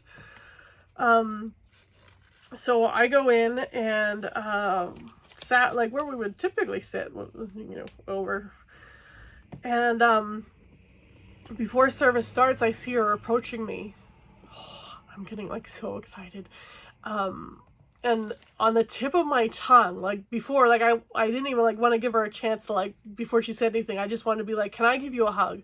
Like, just in my heart, like, just no words need to be spoken. Just, can I give you a hug? And that was on the tip of my tongue. But she started to speak before me. She leaned over and she grabbed my hands in hers, and I'm sitting and she's kind of standing over me, and she's like, face to face. She's like, I don't want this to be a distraction for either one of us. I'm glad you're here. I bless you. You need to stop posting things on Facebook. I'm just like so taken aback, and like in that moment, like I want to stand up for myself, and I kind of like make a face, and she's like, you can make a face all you want. And all I can utter out is like, nothing I've posted has been out of line. Yes, I'm posting a ton about like church hurt and like questioning like, how could this happen? But anyway, I said nothing I've posted has been out of line. And she's like, I'm not saying that it has, but you need to stop. She's like, people know, you need to stop. And she walks away. There's those moments, obviously you replay something in your mind later and you're like, what should I have said instead? And if I could go back when she said, you know, people know, I just like, why haven't you been held accountable yet? Like, why is no one else questioning this? But anyway, obviously in that moment, I'm just like dumbstruck and devastated. And I'm just like, I know some people say like you're being over dramatic, but it felt like an assault of sorts. Like, picture yourself in a bar. You're sitting on a bar stool, and somebody who, you know, things have kind of gotten ugly with, you have a beef with, you're just sitting there and they come over and they grab your hands in theirs and they get in your face and tell you, you need to stop doing this, and then walk away. Like, you can feel that energy, right? Why is that different? Because we're in a church. I bawled and sobbed the whole way home. Like, I sat there for a minute, and then she comes out with the worship team and begins to lead worship. And it was in that moment, as soon as she started singing, I'm like, I can't stay. I can't. And I beelined it to my car and cried the whole way home. Whew. And I emailed her that night. Like, when I got home, I said I couldn't stay, and I cried the way home.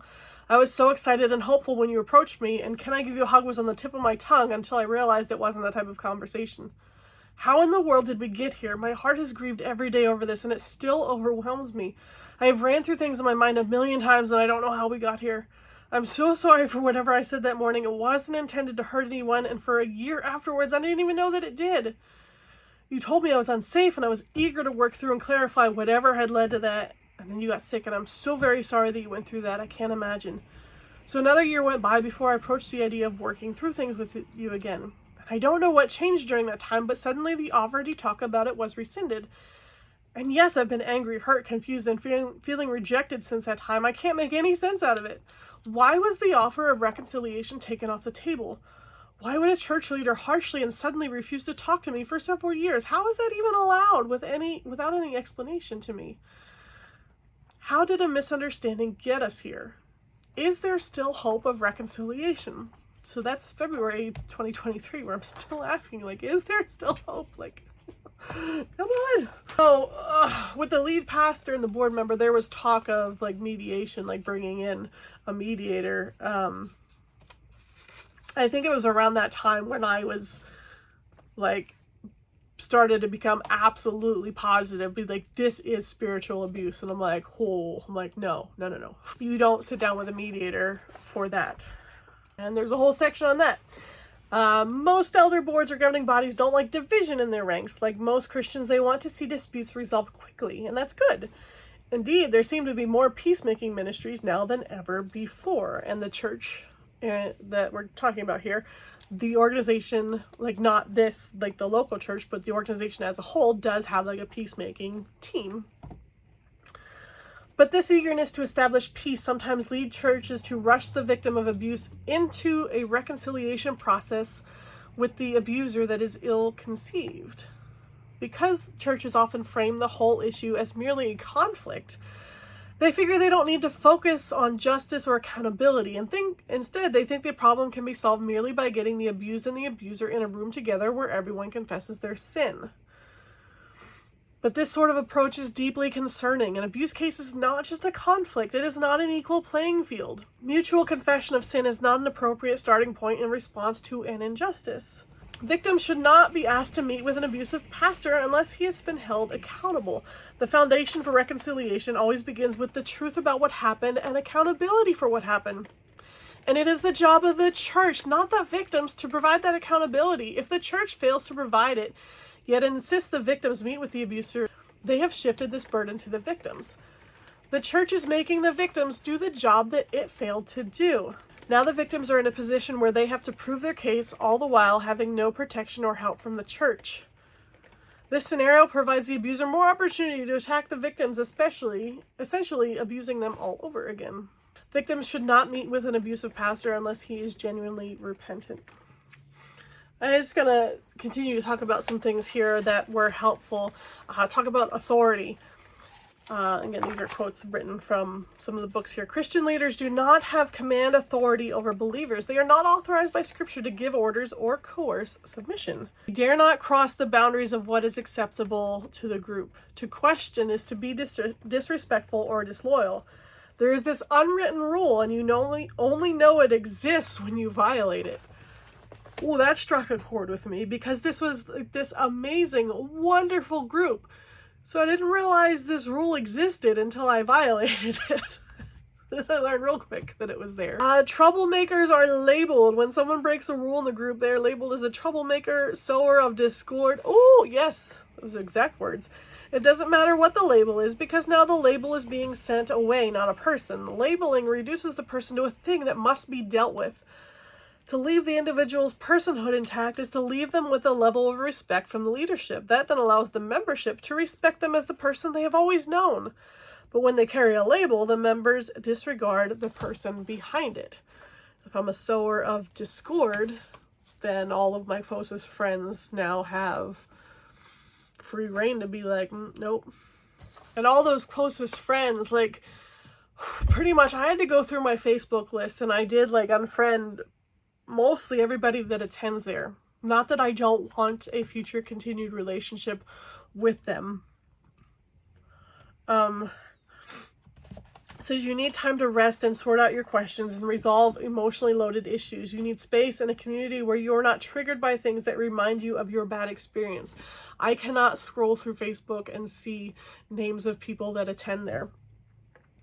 So the trigger is something that happens after you leave the group that immediately throws you back and stirs up anger at the trauma the experience caused. It can be anything you associate with your abuse experience. Triggers are everywhere initially. This will linger for a long time. It is part of the grieving process.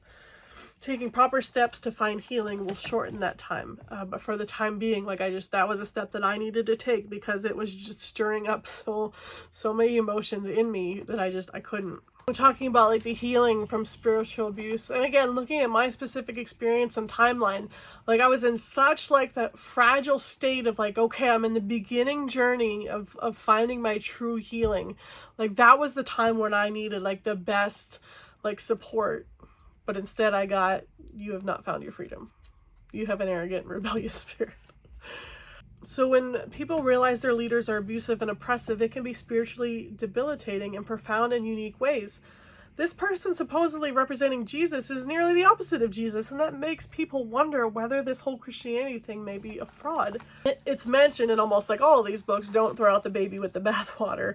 So don't throw out your belief in God just due to this unhealthy like group.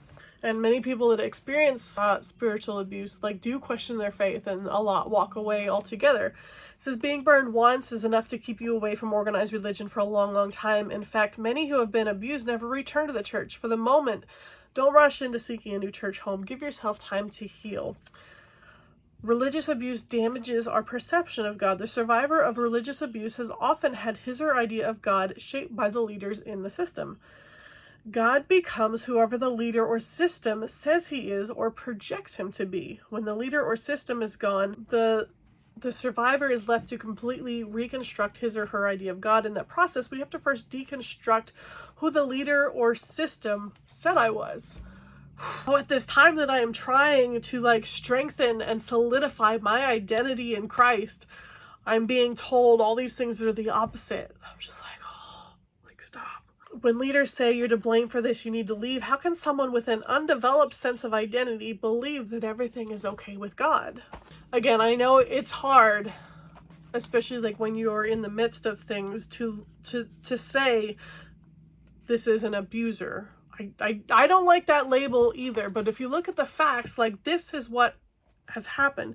And I wholeheartedly believe that it wasn't intentional, but it is happening and it needs to stop. Friendly fire casualties, when a soldier is accidentally wounded by his comrades, crossing the leaders, asking questions, disagreeing with the group's pet doctrines, and a host of other things can bring down that so-called friendly fire. People who endure such wounds frequently exit the group. They are called walkaways, or they are expelled. Some others actually stay in the group and internalize the pain. The alternatives are too stark for them. In many cases, church leaders do not begin from a point of spiritual abuse. This happens gradually. As leaders begin to see the power of their influence, they change. Whether these leaders were consciously or unconsciously aware, they took advantage of vulnerable people and convinced them that God had given them, as the spiritual shepherds, the right to exercise authority over the flock. Leaders who practice spiritual abuse exceed the bounds of legitimate authority by lording it over the flock. Many abuse victims have an intense desire to bring their abusers to account. If that is your intention, you will need the support of wise advisors. Many heroes of the Christian faith attempted to bring reform to oppressive systems and found it to be a losing cause. You may want to keep in mind that it is worth a try, but not worth your own spiritual health if you don't succeed. Anyone who would dare to question the beliefs or bring a charge against a leader or favored person within the group must be ready to endure a firestorm of criticism and discipline. The dissident has seen enough. His conscience has won out and he must speak up. Dissidents tell what they know and have seen. They are usually very angry about it because of their own injury or the injury of someone they love. Anger imparts the courage to overcome a learned powerlessness and take a stand. The group cannot allow a dissident to speak his or her mind freely. The methods to silence dissidents will be fear, guilt, intimidation, manipulation, and more. If they cannot prevent the dissident from speaking, then they must close the ears of those loyalists in the group who are not yet informed. You can't talk to so-and-so. One thing is frequently true in every group: most dissidents cannot leave the group with their reputation intact.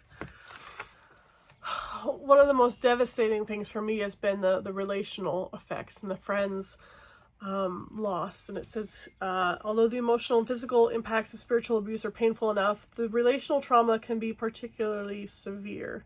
The most obvious damage is that victims are often driven out of their own churches, thereby losing their core relational networks. The trauma of this sort of social ostracization is bigger than just the victims missing their former church. It involves the reality that this former church has now been turned against them and now regards them as divisive, troublesome, and slanderous. In other words, it's the reversal, moving from faithful member to shunned exile, and that is particularly devastating. Victims of abuse walk around in shame not because they've done anything wrong, but because their former church thinks they have. It gets worse. Beyond the fact that the victims are shunned, they are also forced to watch as other people stay at that church and continue to support the abusive leader. I'm not saying not to love on this person or go against them. More eyes need to be opened. There needs to be accountability. There's going to be a train wreck if things aren't corrected. Those who remain listen to him preach, shake his hand up for the service, and continue to pay their tithe money, acts that serve to legitimize the abusive leader as if nothing were wrong. Those folks who stay behind often defend their decision under the heading that they are neutral and don't want to take sides. But by staying at the church, they are not neutral. They have clearly chosen a side. One tragic aspect of this social ostracization is that it happens precisely when the victims of abuse need most encouragement and support from the body of Christ. Instead, suffering is heaped upon suffering. The victims of abuse are already suffering from the abusive behavior itself, and now the very community that could help them heal from that abuse has been taken away from them also. Thus, they find themselves suffering in silence, utterly alone. I heard that many, many times through this, where didn't even have anybody I could talk to, because the second, like, you say the leader's name, like, hey, I'm having this issue here, like, there's just such loyalty, which I understand, and it's like, nope, don't want to talk about this, I don't want to be involved, this is between you guys to figure out. That was hard. It talks about third-party investigations. Third-party investigations are so important. And I did sit down with someone from the district office to try to share my experience and my story. And I was told there would be a third-party investigation. But then the next follow-up I got was, this has not been properly brought or something procedural. It's getting stuck in procedure. Something wasn't brought right, filed right, like, nope. I'm like, okay. Since typically such investigations are done in-house, often by friends or colleagues, and people who have no real training on how to identify abuse. When a church is faced with credible claims of spiritual abuse, the standard practice should be to hire an independent outside organization that understands how to investigate abuse cases properly. Again, the bully pastor gets all the support and the victims get little. Sadly, most churches spend more time caring for the abusive pastor than for the victims. Churches instead need to be proactive in supporting the victims spiritually, helping them walk through such an ordeal. There's a section here, it says, beware, my church is the greatest syndrome. This, I mean, if you attend there, you know, like, it's the greatest church. And again, that's why I too had a hard time, like, seeing things for what they were, because, like, this church is amazing. Pastors who believe their ministry is an indispensable, irreplaceable beacon on a hill also tend to be defensive if someone threatens to derail it or slow it down. I can't let such naysayers stop an obvious work of the Holy Spirit, they might think. Therefore, they tell themselves they must swiftly squelch an opposition, for the glory of God, of course. So if you're a Christian leader teetering on the edge of my church is the greatest syndrome, then take a deep breath. God's church has been around for 1,000 years. It'll be just fine. And Christianity will be just fine too if for some providential reason your church stays at only 50 people instead of growing to 500, or if it goes from 500 and shrinks to 50. Grieving the loss of a faith or religious community presents some unique challenges. The intangibles. Again, just reading quotes. In my observation, people are very reluctant to grieve the loss of intangible things, and many of the losses around religious abuse involve intangibles. Things like identity, reputation, contribution, and a sense of meaning or purpose are real losses, but they are tough to acknowledge. Sometimes we don't even know what label to put on the sensation. We just feel the whole or missing piece of the puzzle, but we don't know what name to put on it. There's just a sense that something was taken away or lost. It's hard to grieve something we can't even label. Friends and social circle. Many of the people susceptible to religious abuse are so entwined with their religious communities that most of their friends and acquaintances are members of the same group. When they leave the community, either by choice or force, they are often left with little to no social structure. Not only does this challenge leave them with few people to grieve with, it can also trigger the complicated jumble of emotions that comes about upon leaving the church. Religious abuse survivors can feel angry, betrayed, sad, relieved, anxious, and unburdened all at once. Such a complicated soup of feelings is tough to sort out, and it's hard to figure out where grief fits in. The abuse survivor can think, I hate you all, but I miss you all so much, and I can't stop crying, and please, can I come back? All at once. And I laughed out loud, and I kind of resonated with that. Yes, there's frustration there. Yes, I needed to put up boundaries and remove people from Facebook because it was just triggering me. But I do still love them all. If you're watching, I love you all. And I know, if you don't know me personally and you find yourself going through this, hopefully you found something in this helpful. If you do know me personally, and know the situation, I'm sure that not all of this was easy to hear, but it is my heart. It is what I have found to be true. Take it or leave it. I get that people can mean well, but there is a point where it turns destructive, and in this case abusive, and I don't know that it's seen that way. Actually, in the back of what is this book here, they have thoughts for ministers and spiritual leaders. Number 1, know your limitations. If you are not educated in the dynamics of problems like domestic abuse, sexual abuse, addictions, affairs, mental illness, and personality disorders, please do not advise or try to help. Like, I know the church is trying to do the right thing, but they're not equipped, and it's causing damage. Like, it's having the opposite effect of what they're trying for. And if that is what was viewed as an attack, I can't. Okay. This book here, Traumatized by Religious Abuse. Number 7. This one stuck out to me as well. Be aware of when you are trying to influence, control, pressure another person for their own good. And something that stuck out to me from a few years ago, I had wanted to donate a kidney and had gone through all the, discuss it with my family, and had gone through all the medical testing, had gone down to the hospital for like a full day of testing. Like, there was a whole list, like, you're going to go to this department, then this department, like a full day of all this workup and testing.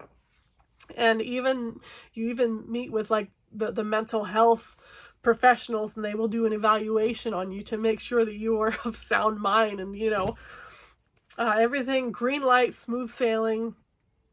And this worship team leader was adamant, like you are not to do this, like you, and it was presented as like I was going through this deep spiritual journey and I should not be making big decisions during this journey. And I'm not saying right or wrong. I can see that point.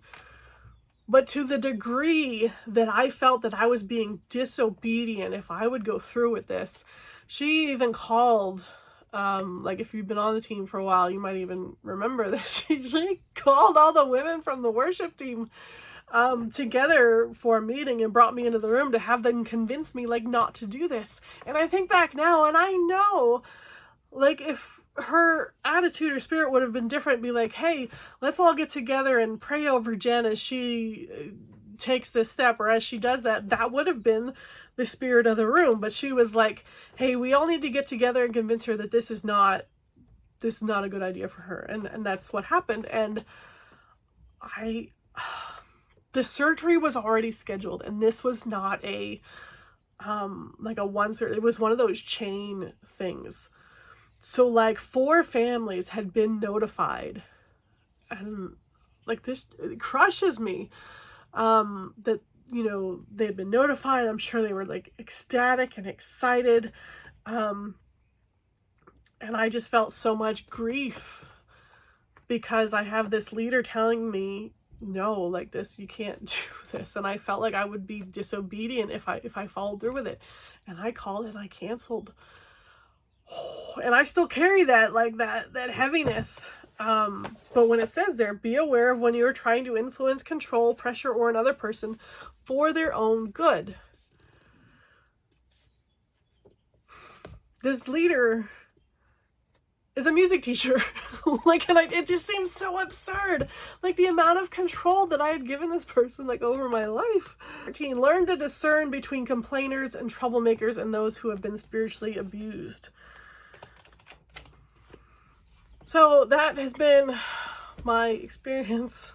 I do think it's still going to take like a long time to heal. And I'm just like, God, like, why? Like, come on. Like, I had been through so much like trauma and healing already. And then to come out on the other side of that and like I'm like, what are you doing? But at the same time, as soon as I was able to realize it as like, okay, this is spiritual abuse. Spiritual abuse is trauma. And I was like, oh, we're in my world now. Like, this is my wheelhouse. I understand trauma and the effects it can have and the process to heal from that. And I need to replace these lies with truth and this and that. There's all this confusion because these, like, they're my friends and it hurts. But if you've made it this far, thanks for listening. Love you all.